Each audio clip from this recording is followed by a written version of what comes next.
మనం పోయిన వీడియోలో పాపం అంటే చిన్నది కాదు, దాని పర్యవసానం చాలా పెద్దగా ఉంటుంది కదా అని తెలుసుకున్నాం. దేవుడు చెప్పిన ప్రతి మాట మంచిది అని అర్థమైన తర్వాత కూడా ఆదాము అవ్వలు పాపం చేయడానికి దేవుడు మాటని అతిక్రమించారు. అయితే ఇప్పుడు దేవుడు మాటని అతిక్రమించిన తర్వాత దేవుడు ఒక మాట చెప్పాడు. మీరు ఏ రోజునైతే ఆ పండు తింటారో అప్పుడు నిశ్చయంగా చనిపోతారని. అయితే వాళ్ళు తిన్న ఆ క్షణం చనిపోలే. చాలామంది ఇక్కడ ఏమంటారంటే దేవుడు తిన్న దినాన్నే చనిపోతారు అని అన్నాడు కదా, అయితే వాళ్ళు ఎందుకు చనిపోలేదు అని ఒక ప్రశ్నని లేవదీస్తారు. నేను చెప్పే విషయం ఏంటంటే కింగ్ జేమ్స్ వర్షన్లో, న్యూ కింగ్ జేమ్స్ వర్షన్లో షూర్లీ డై అని ఒక పదం ఉంటుంది. అంటే నిశ్చయంగా చనిపోతావు. మీకు అర్థమయ్యేలా చెప్పాలంటే మనం ఒక వ్యక్తికి ఫోన్ చేసి ఎక్కడున్నావంటే తను పలానా చోటున ఉన్నాను అని అంటాడు. అయితే నా దగ్గరికి ఎప్పుడు వస్తావు అని మనం అడిగినప్పుడు తను నేను ఒక అరగంటలో లేదా గంటన్నరలో షూర్గా వస్తాను అని. షూర్ అంటే ఏంటంటే ఖచ్చితత్వం. వాళ్ళకి ఏమర్థమైందంటే దేవుడు మనకి మరణం అనేది ఇచ్చాడు, అయితే ఆ మరణం ఒకానొక రోజు ఖచ్చితంగా వస్తుంది. ఈ మధ్యలో దేవుడిచ్చిన ఆయుష్నే దయ అంటాం. బ్రతికినంతకాలం మనం దేవుడికి విధేయంగా బ్రతకడానికి ఈ యొక్క ఆయుష్కాలం దేవుడు ఏదైతే ఇచ్చాడో దాన్ని దేవుని కృప, దయ అని మనం అంటాం. కాబట్టి ఏదైనా తోట నుంచి బయటకు వచ్చిన తర్వాత ఆదాము అవ్వలకి మరణం ఎలా ఉంటుందో అర్థమైంది. ఎందుకు అర్థమైందంటే మనం మొదటి అధ్యాయం చదివినప్పుడు దేవుడు ఆయన ఆజ్ఞ మేరకు అంతా చేశాడు. సమస్తాన్ని చేసి వాళ్ళకి అధికారాన్ని ఇచ్చిన తర్వాత వాళ్ళు ఆ అధికారాన్ని పోగొట్టుకున్న తర్వాత వాళ్ళకి అర్థమైంది ఏంటంటే దేవుడు మాటని మనం అతిక్రమిస్తే వచ్చే పర్యవసానాలు చాలా భయంకరంగా ఉంటాయని. ఎంత భయంకరంగా ఉంటాయంటే అప్పటిదాకా మరణం అనేది తెలియని వాళ్ళకి మరణం ఎలా ఉంటుందో దేవుడు చూపించాడు. ఎలాగంటే ఆదికాండం 3వ అధ్యాయంలో 21వ వచనంలో దేవుడైన యెహోవా ఆదామునకు అతని భార్యకు చర్మపు చొక్కాలను చేయించి వారికి తొడిగించెను. ఇక్కడ మనం ఒక విషయం అర్థం చేసుకోవాలి. ఆదాము అవ్వలు పాపం చేసిన తర్వాత వాళ్ళకి అపారమైన తెలివి వచ్చిందని మనం అనుకుంటాం. కాబట్టి వాళ్ళు ఆకుల్ని కట్టుకుని వాళ్ళ యొక్క మానాన్ని, వాళ్ళ యొక్క సిగ్గుని వాళ్ళు కప్పుకోవడం జరిగింది. అయితే దేవుడు దానికి ప్రాయశ్చిత్తంగా ఒక వధ జరిగింది. అక్కడ అప్పటిదాకా ఉన్న ఏదెన్లో రక్తం ఎలా ఉంటుందో వాళ్ళకి తెలియదు. అప్పటిదాకా ఉన్న ఏదెన్లో మరణం అనేది ఎలా ఉంటుందో వాళ్ళకి అర్థం కాల. దేవుడు వాళ్ళ కళ్ళ ముందరే ఒక జంతువుని బలి ఇచ్చాడు, వధ జరిగింది. అంటే మనం అర్థం చేసుకోవాల్సింది ఏంటంటే మనం పాపం చేసినప్పుడు పాపం అనేది మన ప్రాణాన్ని ప్రాయశ్చిత్తంగా కోరుకుంటుంది. అది నువ్వైనా సరే, నేనైనా సరే. కాబట్టి దేవుడు వాళ్ళ కళ్ళ ముందు ఆ వధని చూపించిన తర్వాత వాళ్ళకి అర్థమైంది ఏంటంటే మరణం అనేది ఇలా ఉంటుంది. వాళ్ళ కళ్ళ ముందు అప్పటిదాకా ఉన్న జీవుల్లో మేబీ ఇద్దరికి చర్మం చొక్కాలు చేశాడంటే వధ అనేది భయంకరంగానే జరుగుంటుంది. అలా వాళ్ళ కళ్ళ ముందు ఒక జీవి చనిపోయి విలవిల్లాడుతూ కొట్టుమిట్లాడుతూ దేవుడు ఒక చర్మపు చొక్కాన్ని తొడిగించి వాళ్ళకి దాన్ని ఇచ్చి ఏదైనా నుంచి బయటకు గెంటేశాడు. ఆదామావలకు అర్థమైంది చావు ఇంత భయంకరంగా ఉంటుంది, ప్రాణం ఇంత భయంకరంగా ఉంటుందా అని. కాబట్టి వాళ్ళకి అర్థమైంది ఏంటంటే దేవుడు కప్పిన ఆ చర్మపు చొక్కాలు నిత్యం దేవుడి సమకూర్పును, అంటే మన భాషలో చెప్పాలంటే దేవుడు అవసరతను గుర్తు చేస్తాయి. ఏదైనా తోటలో దేవుడు అంత అద్భుతంగా ఉన్నప్పుడు వాళ్ళకి కష్ట నష్ట బాధ సుఖాలు తెలియలా. ఎప్పుడైతే దేవుడు మాటను కాదని వాళ్ళు అతిక్రమించారో అప్పుడు అర్థమైంది దేవుడు లేకపోతే మన పరిస్థితి ఎలా ఉంటుంది, దేవుడు మనల్ని వెలివేస్తే ఆ తీవ్రత ఎలా ఉంటుందని. అప్పటిదాకా ఏదైనా తోటలో అద్భుతమైన ప్రపంచం, కానీ ఆ తర్వాత ఆదాము శపించబడ్డాడు. భూమి ఇంకా ఆదాము చేతిలో లేదు. శపితమైన భూమి ముళ్ళ పొదలతో గచ్చ పొదలతో వ్యవసాయానికి పనికిరాని భూమిగా తయారైంది. ఇప్పుడు ఆదాము ఏం చేయాలంటే వెతకాలి.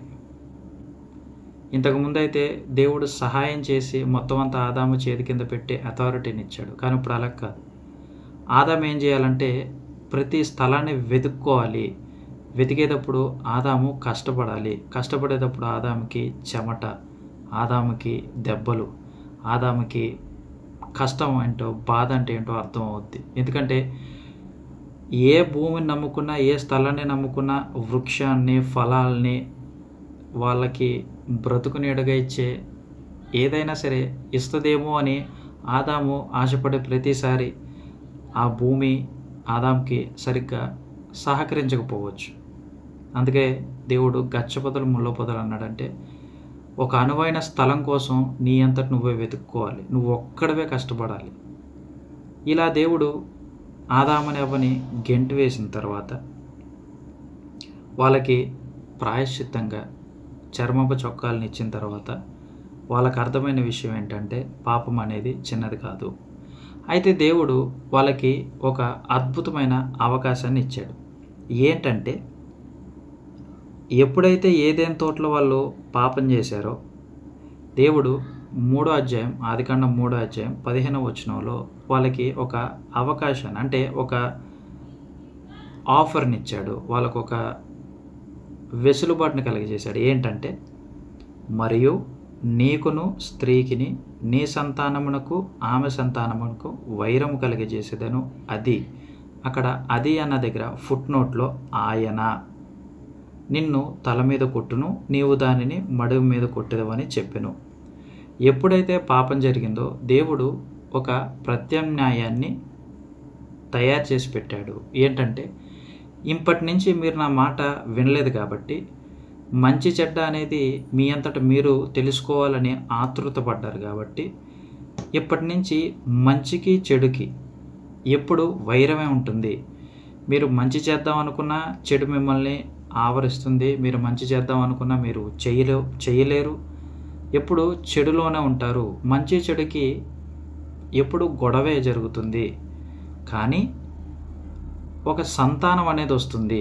ఆ సంతానం నుంచి ఏ శాపాన్ని అయితే మీరు కోరుకున్నారో దాని నుంచి విముక్తి కలగడానికి, నేను మిమ్మల్ని విమోచించడానికి ఒక ప్రణాళికను తయారు చేశాను. అందుకే అవ్వాదం ఏమనుకున్నారంటే ఆయన వస్తాడు కదా.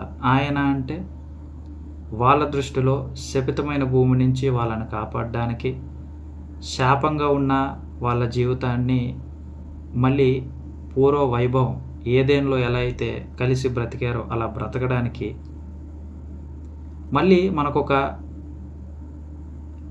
రక్షకుడు వస్తాడేమో అని వాళ్ళు ఆశపడ్డారు. ఆశపడిన తర్వాత ఆదికాండం 4వ అధ్యాయంలో మనకి అర్థమయ్యేది ఏంటంటే ఆదాము తన భార్య అయిన అవ్వను కూడినప్పుడు ఆమె గర్భవతివై కయ్యూనుని కని యెహోవా దయ వలన నేను ఒక మనిషిని సంపాదించుకొనెను అని చెప్పింది. ఇక్కడ దయ అనే పదం ఏంటంటే కనికరం. ఎందుకు కనికరం అంటే ఈ ప్రపంచంలో మనం అనేక రకాల జీవరాశులు చూస్తూ ఉంటాం. ప్రతిదీ పిల్లల్ని కంటది. అయితే పిల్లలకనే ఆ ప్రక్రియలో వాటికి మనంత బాధ అయితే ఉండకపోవచ్చు. ఎందుకంటే అవి కన్నా ఒక గంట 2 గంటలో మళ్ళీ సెట్ అయిపోయి లెగుస్తాయి, తిరుగుతాయి, అన్నీ చేస్తాయి. కానీ స్త్రీకి పిల్లలు పుట్టడం అనేది చావుతో కూడుకున్న వ్యవహారం. అది సర్వమానవాళికి తెలిసిన విషయం. ఒక స్త్రీ బిడ్డని జన్మనివ్వడం అంటే మళ్ళీ పుట్టడం అని మనం మాట్లాడుకుంటూ ఉంటాం. ఎందుకు ఆ పదప్రయోగం జరిగిందంటే, ఏదెన్లో దేవుడు ప్రతి సృష్టితో పాటు మనిషికి కూడా మీరు ఫలించి అభివృద్ధి చెంది విస్తరించండి అని ఆజ్ఞించాడు. అయితే ఆ ఆజ్ఞని మీరారు కాబట్టి దేవుడు ఏం చేశాడంటే, ఈ ఇకోసిస్టమ్, ఈ బ్యాలెన్స్ ఏదైతే ఉందో దాన్ని మార్చేశాడు. మార్చిన తర్వాత పాముని అంటే సర్పాన్ని శపించి స్త్రీకి శాపాన్ని ఇవ్వాల. చాలామంది ఏమంటారంటే పిల్లలు పుట్టడం దేవుడు శాపాన్ని పెట్టాడని. ఇది శాపం కాదు, ఇది శిక్ష. ఆదాముని దేవుడు శపితమైన నేల మీదకి పంపించి బ్రతకాలి, కష్టపడాలి, చెమటోడ్చాలి, ఎందుకంటే నా అవసరత నీకు తెలియాలి అని దేవుడు ఆదాముకి చెప్తే, అవ్వకి దేవుడు ఏం చేశాడంటే, నీకు గర్భం అనే ఒక అద్భుతమైన ప్రక్రియను పెట్టాను కదా, ఈ గర్భం నేనిచ్చింది కదా, ఇప్పుడు నీకు నా విలువ తెలియాలి కాబట్టి ఆ గర్భాన్ని హెచ్చిస్తా అంటే దానికి శాపం కాదు కానీ పనిష్మెంట్ కింద, శిక్ష కింద ఆ గర్భాన్ని నేను హెచ్చిస్తానంటే నీకు బాధ అనేది తెలుస్తుంది. దేవుడు నాకు ఇవ్వాలనుకున్న పిల్లల్ని ఇలా కాదు నేను పొందాల్సింది అని నీకు తెలియాలి. ఈ బాధ నీ అంతట నువ్వు కొని తెచ్చుకున్నావు కాబట్టి ఈ బాధ నీకు రెట్టింపు అవుతుంది. అందుకే అంత బాధలో కయ్యూని కని మళ్ళీ బ్రతికింది కాబట్టి దేవుడు నాకు ఎలాగైతే చర్మపు చొక్కాలనిచ్చి ఆయన అవసరతను గుర్తు చేస్తూ వచ్చాడో, ఇప్పుడు కూడా ఆయనే నన్ను బ్రతికించాడని ప్రతి స్త్రీకి తెలియాలి. అవ్వకి అర్థమైంది. అలా 2 పిల్లల కన్నా అవ్వకి దేవుడి యొక్క కోపం, దేవుడి యొక్క మాట వినకపోతే వచ్చే పర్యవసానాలు ఎలా ఉంటాయో తెలిసింది కాబట్టి ఇప్పుడు ఆదాముకి అవ్వకి కయ్యూను హేబేల్ అనే 2 కొడుకులు పుట్టారు. ఆదాముకి అవ్వకి ఉన్న గుడ్ న్యూస్ ఏంటంటే, ఇప్పటిదాకా ఆదాము ఒక్కడే భూమిని సేద్యపరిచి నానా రకాలుగా కష్టపడి ఇవన్నీ చేసేవాడు. అయితే కయ్యూనికి ఆదాముకి తోడొచ్చింది. తండ్రికి కొడుకు తోడయ్యాడు.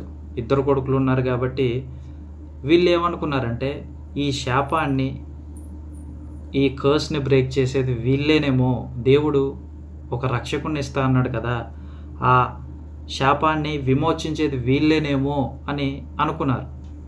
వీళ్ళు ఏమనుకున్నారంటే, పాపం అనేది మేము చేశాము, దేవుడు ఈ శిక్ష వేశాడు కదా, ఇప్పుడు ఈ శిక్ష నుంచి మమ్మల్ని వీళ్ళు కాపాడతారేమో, ఈ శిక్ష కొంతకాలమే ఉంటుందేమో, ఇప్పుడు మమ్మల్ని కాపాడడానికి 2 కొడుకులు ఉన్నారు కదా, తినగాకపోయినా తినైన 2లో ఎవరో ఒకరు మమ్మల్ని కాపాడతారన్న ఇదిలో ఉండిపోయారు కాబట్టి ఏమనుకున్నారంటే, పాపం అనేది చాలా చిన్నది అనుకున్నారు.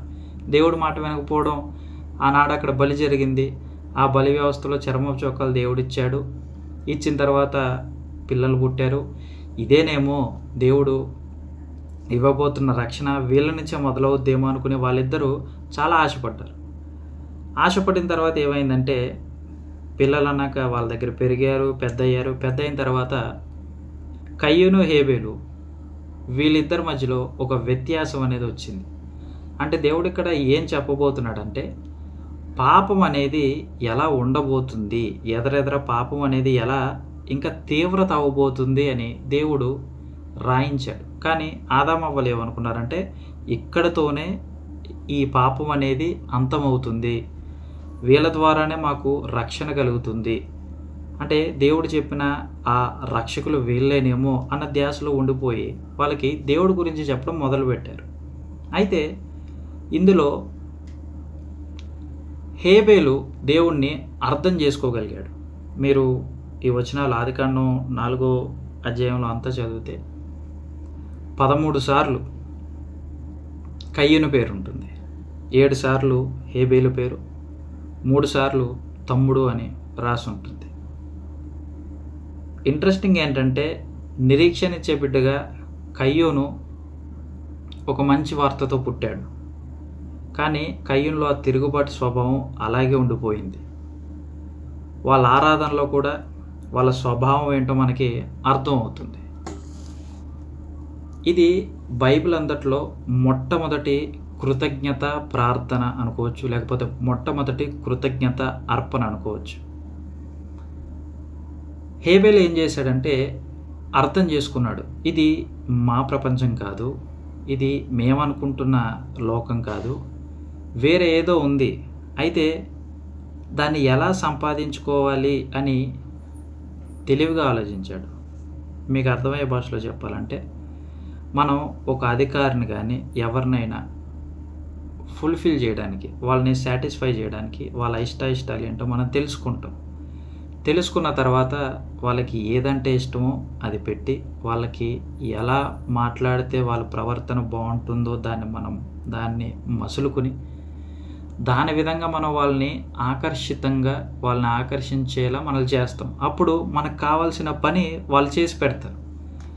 అదేవిధంగా హేబెల్ ఏమనుకున్నాడంటే, మా అమ్మ నాన్నలు దేవుడికి అవిధేయంగా ఉన్నారు కదా, మరణం అనేది ఇలా వచ్చింది కదా, అయితే ఈ చర్మపు చొక్కాలు కానీ, ఈ ఆస్తి కానీ, ఈ సంపాదన కానీ మేము కష్టపడుతున్నాం కదా, ఒకప్పుడు ఈ కష్టం అనేది లేకుండా మా అమ్మ నాన్న బ్రతికారు కదా, ఇప్పుడు మా అమ్మా నాన్నల్ని ఏ దేవుడైతే వెలివేశాడో వాళ్ళు ఆ రోజు క్షమాపణ అడగలేదేమో, ఇప్పుడు నేను అడుగుతాను, నేను దేవుడికి మంచిది ఒకటి అర్పిస్తాను. ఎలా?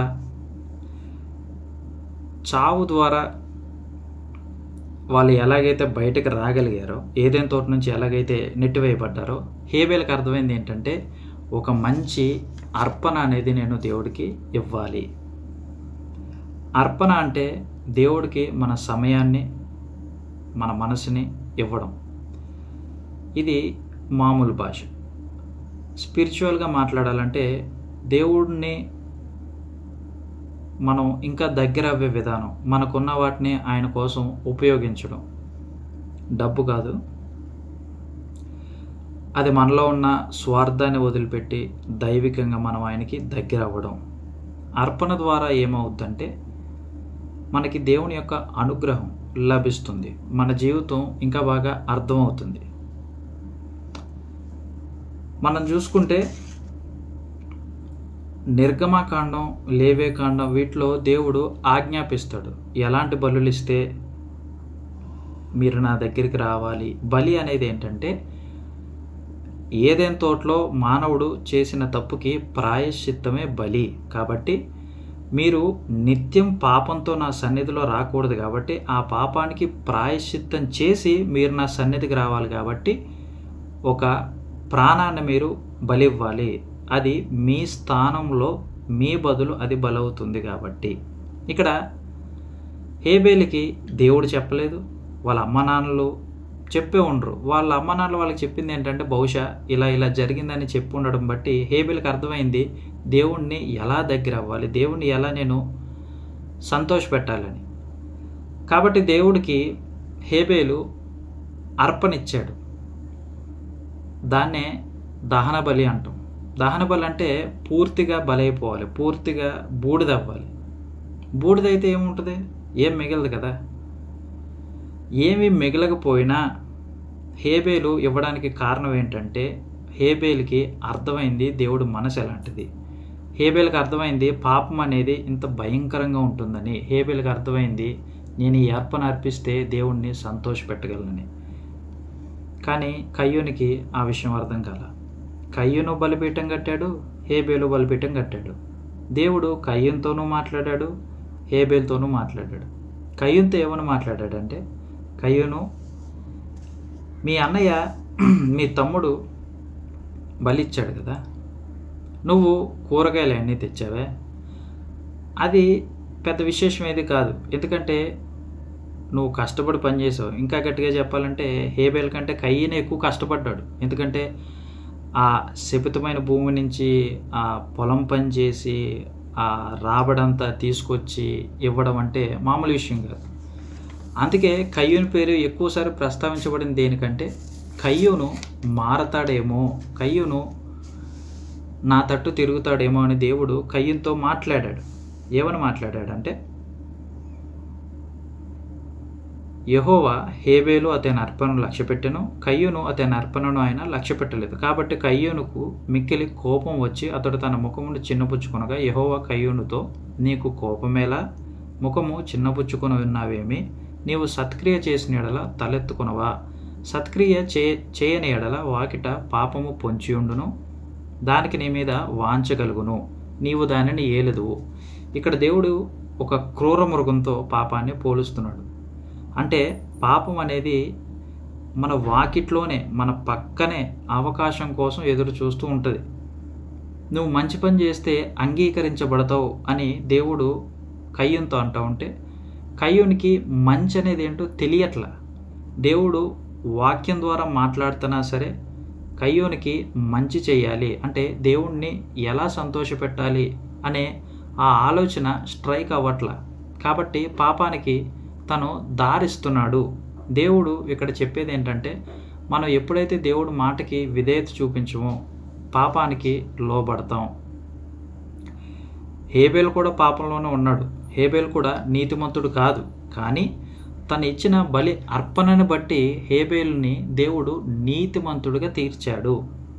హేబేలేమి కయ్యూను కంటే ఇది కాదు. హేబేలు కూడా కయ్యూను లాంటి పాప స్వభావం గలవాడే. కానీ హేబేలు తన స్వభావాన్ని పక్కన పెట్టాడు. హేబేలు తన పాప స్వభావాన్ని పక్కన పెట్టి దేవుణ్ణి మెప్పించాలని దేవుని యొక్క మనసును అర్థం చేసుకున్నాడు. దేవుని సన్నిధి దగ్గర ఒప్పుకున్నాడు. కానీ కయ్యూను ఒప్పుకోలే, పాపానికి దారిచ్చాడు. పాపాన్ని తన దగ్గరికి రమ్మని కోరుకున్నాడు. అందుకే దేవుడు పాపాన్ని ఎలా పెట్టాడంటే, వాకిట ఉంటుంది, దానికి నీ మీద వాంచగలుగుతుంది. అంటే కోరిక, డిజైర్. ఎలాంటి కోరిక అంటే, ఇంక నువ్వు అది రా అంటే నీ మీద పడిపోయేంత కోరిక. దేవుడు ఇద్దరితో కూడా మాట్లాడాడు.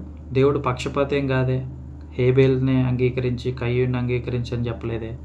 దేవుడు అంగీకరించే ముందు కయ్యూను కూడా గద్దించాడు. నువ్వు సత్క్రియ చేయి, నువ్వు మంచి పని చేయి, నీ తమ్ముడు హేబేలు చేసినట్టు నువ్వు కూడా చేస్తే ఇద్దరిని నేను అంగీకరిస్తాను కదా. నాకు తనెక్కువ తిన తక్కువ అని కాదు, సమస్త మానవాళి నేను చేసిన సృష్టే కదా. నువ్వు హేబేల్లాగా స్వచ్ఛందంగా నీ మనసుతో రాలేవా? నువ్వు రాకుండా నువ్వు నీ అంతటా నువ్వే కూరగాయలని పెట్టేసి ఏదో బలిచ్చాను కదా అంటే, నీ కూరగాయలు నాకెందుకు? నీ కూరగాయలతో నేను తింటానా? దేవుడు ఇక్కడ చెప్పేది ఏంటంటే, పాపము ఎంత తీవ్రంగా ఉంటుందనేది మనకు అర్థమయ్యేలాగా ఈ అధ్యాయంలో చెప్తున్నాడు. దేవుడు కయ్యూని యొక్క అర్పణ లక్ష్య పెట్టలేదు, హేబేల్ యొక్క లక్ష్యాన్ని చూశాడు. హేబేల్ యొక్క మనసుని అర్థం చేసుకున్నాడు. ఇప్పుడు నా ప్రశ్న ఏంటంటే, మనం దేవునికి ఏ విధంగా అర్పణని ఇస్తున్నాం? అందుకే మనం కొత్త నిబంధనల గ్రంథంలో చూస్తే దేవుడు ప్రభు అయిన యేసుక్రీస్తు వారు దేవాలయంలో బోధిస్తూ ఉండగా ఒక విధవరాలు అయిన స్త్రీ 2 కాసులు, మీకు అర్థమయ్యేలా చెప్పాలంటే 2 రూపాయలు కానుక పెట్టెలో వేస్తుంది. కానీ మిగిలిన వాళ్ళందరూ వాళ్ళకు నచ్చింది 1000 రూపాయలు, 100 రూపాయలు, ఇలా వాళ్ళకి నచ్చింది ఎక్కువ వేస్తారు చూపించుకోవడానికి. కానీ దేవుడు ఆ 1000 రూపాయలు, 100 రూపాయలు చూడలా, తన మనసును చూశాడు. తను ఆ ముసలావిడికి తనకు ఉన్న దాంట్లో అంతా ఇచ్చింది. దేవుడు అనేది, ఇవాళ నీకు సమయం ఉండగా నువ్వు మారాలి. సమయం ఉండగా నీకు దేవుడిచ్చిన అవకాశాన్ని నువ్వు ఎలా సద్వినియోగం చేసుకోవాలి. ఇవాళ మనం దేవుడికి ఇచ్చే అర్పణ మన డబ్బు కానీ, మన ఆస్తి కానీ, ఈ లోకానికి సంబంధించినవి కాదు. ఆయన కోరుకునేది మన మనస్సుని. అంటే మీకు అర్థమయ్యేలా చెప్పాలంటే, పాపం లేకుండా పరిశుద్ధతతో దేవుని దగ్గరికి రావాలి. ఎందుకంటే యెషయా గ్రంథంలో మనకి రాసి ఉంటుంది, దేవుడు ఉండే స్థలం పరిశుద్ధమైన స్థలం. అలాంటి పరిశుద్ధమైన స్థలంలోకి పాపాత్ములమైన మనం వెళ్ళడం అసాధ్యం. కాబట్టి ఆయన స్వరూపంలో మనం చేయాలి, ఆయన స్వరూపంలో మనం మారాలి అంటే అదే పరిశుద్ధతను మనం ఆపాదించుకోవాలి. నేను మళ్ళీ చెప్తున్నాను, పాపం అనేది మనం వదులుకోవాలన్నంత తేలిక కాదు. ప్రతిరోజు, ప్రతి క్షణం, ప్రతి సెకండు పాపానికి మనం చోటిస్తూనే ఉంటాం. అది మన స్వభావం, అది మన వల్ల కాదు. ఎప్పుడైతే ప్రభువైన యేసుక్రీస్తు వారు సువార్తను విని పాప క్షమాపణ నిమిత్తమై బాప్తిజం పొందుకుంటామో పరిశుద్ధాత్ముడు మనల్ని నడిపిస్తాడు. ఆ పరిశుద్ధాత్మ మనల్ని సర్వసత్యంలోనికి నడిపిస్తాడు. ఆయన మనల్ని గద్దిస్తాడు, పాపంలో పడకుండా మనల్ని కాపాడుతాడు. మనంతట మనం ఒక్కలమే పాపాన్ని జయించలేం. పరిశుద్ధాత్మ నడిపింపు ఉంటే మనం పాపాన్ని జయించగలం. కాబట్టి మనొక్కరి వల్ల పాపాన్ని ఎదిరించే శక్తి మనకి లేదు. మనకి పరిశుద్ధాత్ముడు సహాయం కావాలి.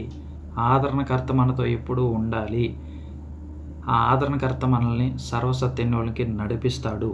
కాబట్టి దేవుడు కయ్యంతో చెప్పేది ఏంటంటే, నీలో పాపం ఉన్నంతసేపు నా దగ్గరకు నువ్వు రాలేవు, నన్ను ఆరాధించకూడదు. పాపం ఉన్నప్పుడు మనం ఆయన్ని ఆరాధించలేం, మనం ఆయన బలిపీఠం దగ్గరికి రాలేం. ఇవాళ అనేక మంది మందిరాలకు వెళ్తాం, కూర్చుంటాం, వస్తాం అనే ధ్యాసలోనే ఉంటాం. కానీ ఆయన వాక్యాన్ని చదవడం కానీ, బైబిల్ని అర్థం చేసుకోవడం కానీ, ఇతరులకి చెప్పడం కానీ, వీటికి మనం సమయం కేటాయించాం. ఒకప్పుడు నేను అలాగే ఉండేవాని. కానీ ఇప్పుడు బైబిల్ చదువుతున్నప్పుడు దేవుడు నాతో ప్రతిరోజు మాట్లాడుతూ ఉంటాడు, ఒక కొత్త విషయాన్ని చెప్తూ ఉంటాడు. దాన్ని అర్థం చేసుకునే విధానంగా నన్ను ప్రోత్సహిస్తూ ఉంటాడు. ఇదంతా నాలో నాకే తెలియకుండా జరిగిన ఒక ప్రాసెస్. అందుకనే ఇది మీకు సాక్షార్థంగా ఒక టెస్టిమోనీలాగా మీ అందరికీ చెప్పేది ఏంటంటే, పాపాన్ని మనం జయించలేం. ఇది మీకు అర్థం అవ్వాలంటే ఒక చిన్న ఉదాహరణ ఇస్తాను. ఇద్దరు స్నేహితులు ఉన్నారంట. అందులో ఒకడు ప్రభువైన యేసుక్రీస్తుని నమ్ముకుని తన పాప జీవితాన్ని వదిలేసి కొత్తగా తన జీవితాన్ని మొదలుపెట్టాడు. అయితే తన స్నేహితుడు ఒకడు ఇంకా పాపంలోనే ఉన్నాడు. ఈ పేకాట ఆడడం, మందు కొట్టడం, సిగరెట్ తాగడం, ఇలా బెట్టింగ్స్. అలాగే ప్రతిరోజు అలా పేకాడడం రావడం, ఏదో డబ్బులు పోగొట్టుకోవడం, ఇలా ప్రతిరోజు చేస్తూ ఉంటే తన స్నేహితుడు తనకి మారు మనసు కోసం ఒరే అది కాదరా ఇదిరా అని చెప్పి ఒక మంచి మాటలు చెప్తూ వస్తున్నాడు. కానీ తను వినట్ల. ఒకనొక రోజు సరేరా పద అని చెప్పేసి వాళ్ళు వెళ్తూ ఉంటే, మళ్ళీ బెట్టింగ్ రా, లేదురా ఒకసారి బెట్టింగ్ చేసి ఈసారి డబ్బులు గట్టిగా తీసుకుంటాను, డబ్బులు కావాలి నాకని చెప్పి ఇది చేస్తే ఇంకా తనకి విసిగెత్తిపోయింది. ఏంట్రా పేకట అంటూ పద అని చెప్పేసి తన బదులు తినాడాడు. ఆడేటప్పటికి ఒక ఆట పోయింది, రెండో ఆట పోయింది, మూడో ఆట పోయింది, నాలుగో ఆట ఆడేటప్పటికి వీడికి టెన్షన్ వచ్చేసి ఒక సిగరెట్ ఎవరా అన్నాడు, సిగరెట్ కాల్ చేశాడు. ఇంకా టెన్షన్ వచ్చేసింది, ఇంకా 5-6 సిగరెట్లు కాల్ చేశాడు. వీడు చేయాల్సిన పని కంటే ఇంకా ఎక్కువ చేసేసాడు. నేను అనేది ఏంటంటే, పాపం అనేది మనకి తెలియకుండానే అంటుకునే ఒక వ్యాధి లాంటిది. ఎంత పరిశుద్ధంగా ఉన్నాడో, స్నేహితుని మార్చాలని ప్రయత్నించాడో, తినే మళ్ళీ పాపంలో పడిపోయాడు. స్నేహితుడు ఒక సిగరెట్ కాల్స్తే ఈడు 5 సిగరెట్లు కాల్చే రేంజ్కి వెళ్ళిపోయాడు. అంటే పాపం అంత తేలికగా ఉంటుంది. పాపం అంత మీకు అర్థమయ్యేలా చెప్పాలంటే బాగుంటుంది. చేసినంతసేపు మనకు తెలియదు, చేసిన తర్వాత దాని పర్యవసానాలు దారుణంగా ఉంటాయి. అందుకే దేవుడు అంటున్నాడు, నా సన్నిధి దగ్గరికి మీరు బలిపీఠాలు తీసుకొస్తున్నారు, నా సన్నిధి దగ్గర మీరు ఏవేవో తీసుకొస్తున్నారు, కానీ నాకేమో నచ్చట్లేదు అని దేవుడు పాత నిబంధనలో చెప్తూ ఉంటాడు.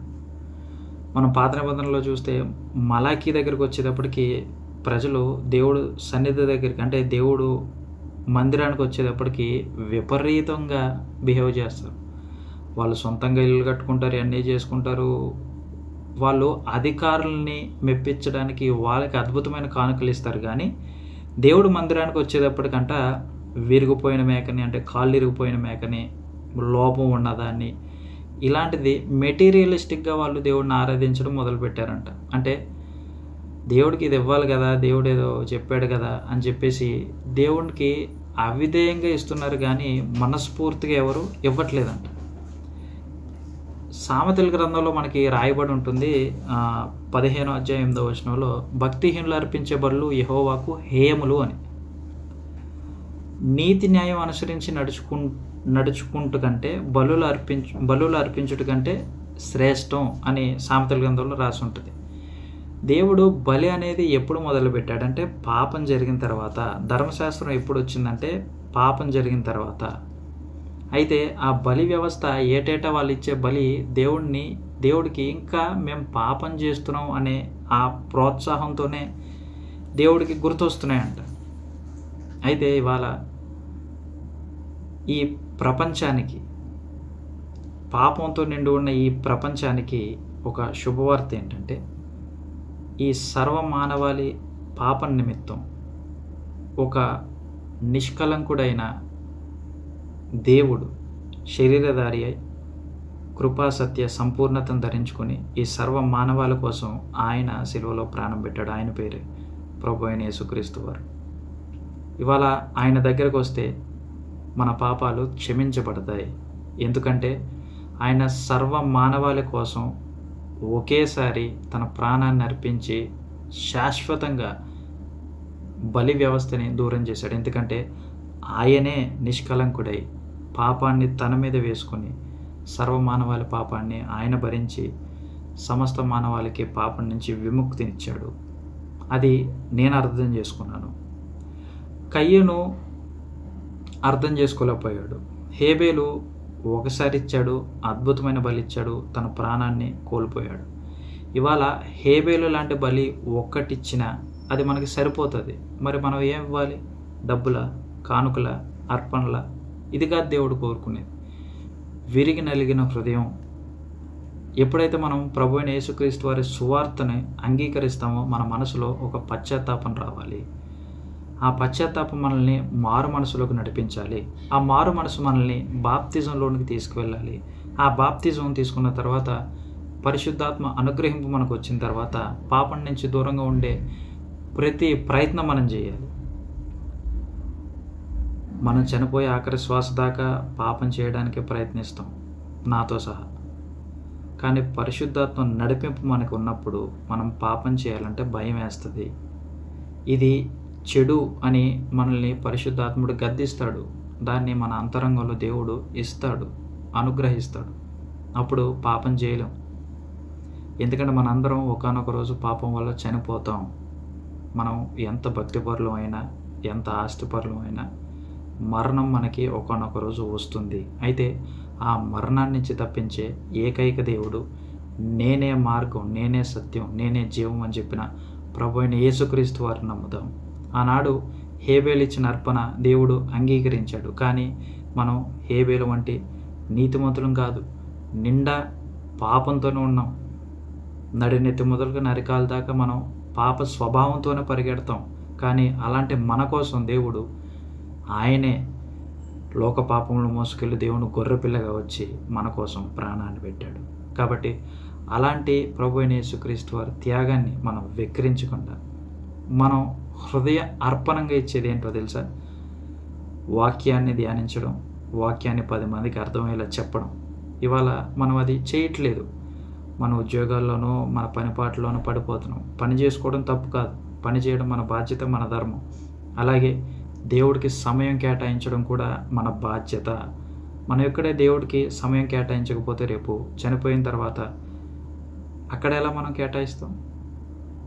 ఈ బాధ, ఈ కష్టం, నష్టం, సుఖం, దుఃఖం ఇవన్నీ దేవుడు కలగలిపాడు. దేవుడు సుఖాన్ని, దుఃఖాన్ని రెండింటిని కలగజేశాడు. ఇవి మనకు వస్తాయి. మనం భయపడకూడదు. మనం దేవునికి విధేయంగా ఉండడానికి మన మనసుని పరిశుద్ధంగా ఉంచుకోవాలి. పరిశుద్ధతలో నడవడానికి ప్రతిరోజు మనం ప్రయత్నించాలి. ఎలా ప్రయత్నించాలి? పరిశుద్ధాత్మ నడిపింపు మనకి ఎప్పుడూ ఉంటుంది. కాబట్టి పాపానికి దూరంగా ఉండండి. ఆనాడు కయ్యను పాపాన్ని దగ్గరికి ఆహ్వానించాడు కాబట్టి దేశదిమ్మరయ్యాడు. దేవుడి సన్నిధి నుంచి దూరంగా వెళ్ళిపోయాడు. హేబేలు దేవుని అంగీకరించాడు. చనిపోయినా సరే దేవుడు హేబేలు పేరుని నీతిమంతుడుగా ఆయన నోటి ద్వారా పలికాడు. ఆ భాగ్యం చాలు హేబేల్కి. కానీ కయ్యూన్ని దేవుడు శపించి గెంటి వేశాడు. ఇవాళ కయ్యూన్ లాంటి స్వభావం నీకున్నా సరే దేవుడు నీతో మాట్లాడుతున్నాడు, ఆయన దగ్గరికి రమ్మంటున్నాడు. కాబట్టి వాక్యాన్ని అంగీకరించి మారు మనసు, పాప క్షమాపణ, బాప్తిజం ద్వారా ప్రభు అయిన యేసుక్రీస్తు వారిని అంగీకరిస్తే హేబేల్ని ఎలాగైతే దేవుడు అంగీకరించాడు అలాగా నిన్ను, నన్ను, మనందరిని అంగీకరించడానికి ఆయన సిద్ధంగా ఉన్నాడు. నరులారా తిరిగి నా యొద్దకు రండని దేవుడు పిలుస్తున్నాడు. కాబట్టి మన పాపాన్ని వదిలిపెట్టి ఆయన నిత్య నివాసంలో పాలిభాగులు అవడానికి ప్రయత్నిద్దాం.